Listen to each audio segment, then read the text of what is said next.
Atenção, emissoras da Rede Globo, para o top de 5 segundos.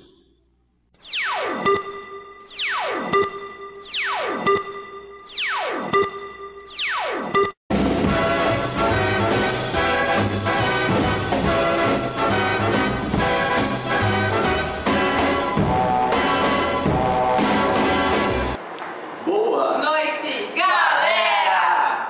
Atualmente no planeta existem 6,5 bilhões de pessoas. E de acordo com a Organização Internacional do Trabalho, 200 milhões estão desempregadas. Pois é, um tema muito polêmico e muita gente não sabe o porquê de tanto desemprego no mundo. E agora vamos direto para os Estados Unidos com a nossa repórter Caroline Privato. Oi, Carol, tudo bem? Boa noite, Ariane. Estou aqui nos Estados Unidos, um dos grandes países que faz parte do G20, o grupo das maiores economias mundiais. Desde a crise financeira internacional de 2008, mais de 20 milhões de pessoas perderam seus empregos entre os países do G20. Entre os Estados Unidos, África do Sul, Espanha, Reino Unido e União Europeia, o índice de desemprego é muito grande. Enquanto isso, no Brasil, Alemanha e Indonésia, os empregos crescem fortemente. Voltamos com vocês aí nos estúdios. Obrigada, Carol. Já que entramos nesse assunto sobre as maiores economias mundiais, a presidência do G20 solicitou à Organização Internacional do Trabalho e à Organização para a Cooperação e Desenvolvimento Econômico que fizessem um relatório. O documento afirma que no ano de 2010 a taxa caiu, mas ressalta que ainda há 200 milhões de desempregados no mundo, maior índice atualmente. Mas essas duas organizações acreditam que se a taxa de crescimento de emprego continuar ao nível atual de 1%, não será possível recuperar os 20 milhões de empregos que os países do G20 perderam, desde que a crise de 2008 começou, e as perdas serão ainda maiores em 2012. Esse relatório afirma que a taxa de crescimento do emprego anual teria que ser de, no mínimo, 1,3%, para chegar a 2015 com um nível similar ao registrado antes da crise. Essa taxa de 1,3 permitiria criar cerca de 21 milhões de empregos adicionais por ano, recuperar os postos de trabalho perdidos desde 2008 e absorver o aumento da população em idade laboral. Josi, o relatório afirma que o crescimento do emprego deveria ser de 1,3% por ano, mas, infelizmente, ele mostra que o emprego crescerá a uma taxa de 0,8% até o final de 2012, o que impede o retorno do índice anterior à crise. E o que pode ser feito para que essa taxa de crescimento de emprego não seja tão baixa de 0,8% quando se precisa no mínimo de 1,3%, Josi? Bom, o Ossomável, o presidente da Organização Internacional do Trabalho, acredita que necessitamos de mais investimentos destinados ao crescimento das empresas na economia real e à geração de trabalho decente. A criação de emprego deve se tornar uma prioridade macroeconômica, mas a gente sabe que não é só a crise que gera desemprego. Então agora o Arthur vai falar um pouco mais sobre isso pra gente. As principais causas do desemprego no Brasil e no mundo são: baixa qualificação profissional. Muitas vezes, o candidato não possui formação adequada e suficiente para exercer aquela função.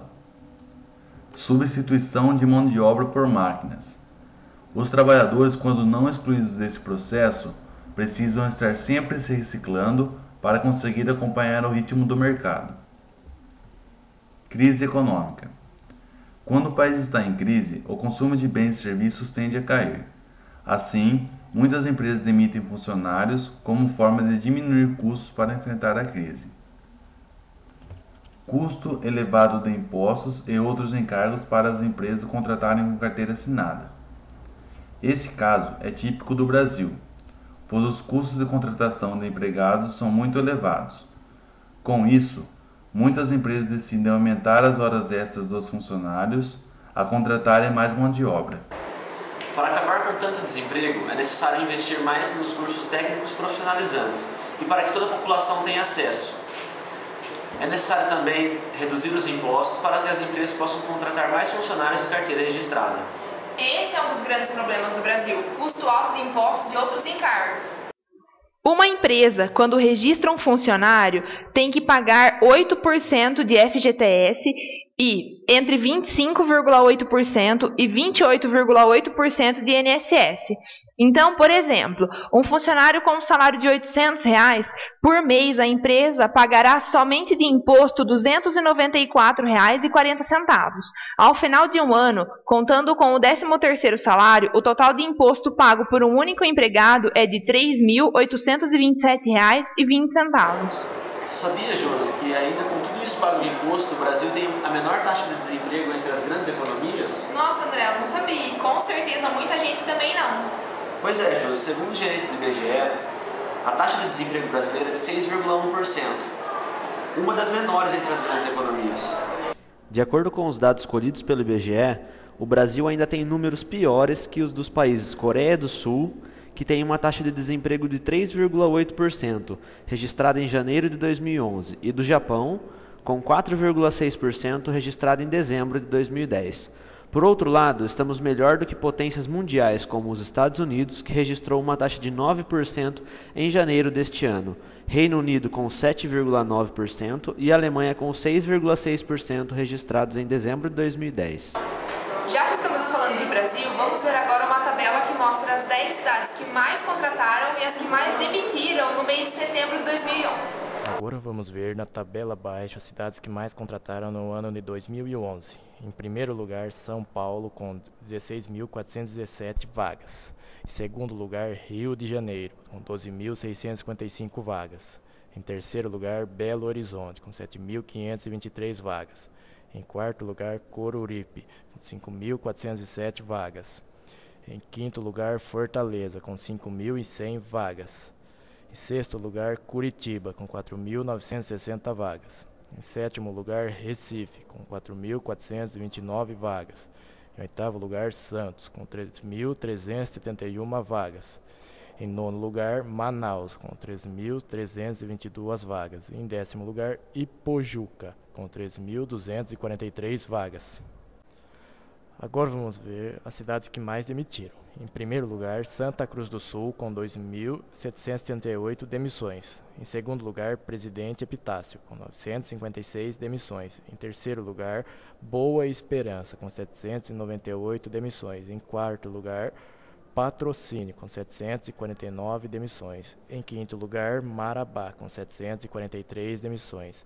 Em sexto lugar, Teófilo Otoni, com 639 demissões. Em sétimo lugar, Três Pontas, com 580 demissões. Em oitavo lugar, Araucária, com 550 demissões. Em nono lugar, São José dos Campos, com 534 demissões. Em décimo lugar, Machado, 477 demissões. Parece que a coisa não está tão preta para o lado do Brasil. Afinal, mesmo com um grande índice de desemprego, ainda estamos na frente da maior economia, que é os Estados Unidos. E para ajudar, a Dilma Rousseff aceitou a lei de número 3.941, que prorroga o prazo do aviso prévio de 30 dias para no máximo 90 dias. Segundo o presidente da Força Sindical, a lei vai ajudar a diminuir o desemprego no Brasil. A lei entrou em vigor no dia 13 de outubro. A partir desse dia, para quem trabalhou até um ano na mesma empresa, o aviso continua sendo de 30 dias.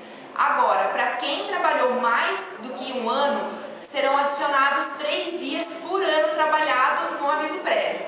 O empregador que não quiser que o empregado cumpra o aviso, terá que pagar em dinheiro o valor dos dias. Agora, o empregado que não quiser cumprir o aviso, terá que indenizar a empresa. E agora vamos para as charges de hoje.